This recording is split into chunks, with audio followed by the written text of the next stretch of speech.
சஞ்சு சாம்சனை கொடுத்துட்டு ரவீந்திர ஜடேஜாவை கேட்குறாங்களே, இதெல்லாம் நியாயமான்னு கேட்டால் 100% நியாயம் தான் வந்து சொல்லுவேன்.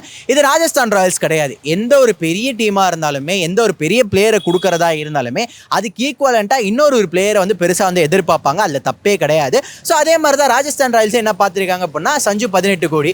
ஸோ சஞ்சு சாம்சன் இங்கேருந்து அங்கே கொடுத்தா, அங்கேருந்து ரவீந்திர ஜடேஜாவை ஒரு 18 கோடிக்கு எடுத்துக்கலாம். ஸோ ஒரு ஈக்குவலான ஒரு பேலன்ஸான ஒரு ட்ரேடாக இருக்கும்னு நினச்சிருப்பாங்க.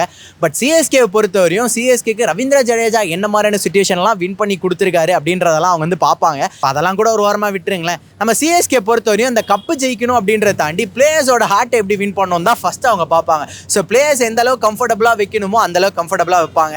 அவங்களோட அசர்ட் மாதிரியே வந்து வச்சுப்பாங்க. ஸோ அந்த அளவுக்கு வந்து அவங்க பிளேயர்ஸை பார்க்குறாங்க அப்படின்னும் போது அவ்வளோ ஈஸியாக ஒரு புது பிளேயருக்காக வந்து விட மாட்டாங்க சிஎஸ்கே. ஸோ இந்த ஒரு ட்ரேட் நடக்காது. பட் கேட்டது வந்து நியாயம் தான். அது எந்த ஒரு டீமாக இருந்தாலுமே வந்து அதுவும் ரவீந்திர ஜடேஜா மாதிரியான ஒரு பெரிய பிளேயரை கேட்கறது நியாயம் தான். பட் அது கொடுக்கணுமா வேணாமான்றது அந்தந்த மேனேஜ்மெண்ட் வந்து முடிவு பண்ணோம். அப்படி சிஎஸ்கே வந்து அதுக்கான ஒரு இதுவே வந்து கிடையாதுப்பா, அந்த அவைலபிலிட்டியே கிடையாதுப்பா, அந்த ஒரு எக்ஸ்பெக்டேஷனே நீ வச்சுக்காத, எதுவாக இருந்தாலும் கேஷ் ட்ரேட் தான் சொல்லி இப்போவே நாங்கள் வாங்கிடுறோம் அப்படின்ற ஒரு இதில் தான் இருக்காங்க.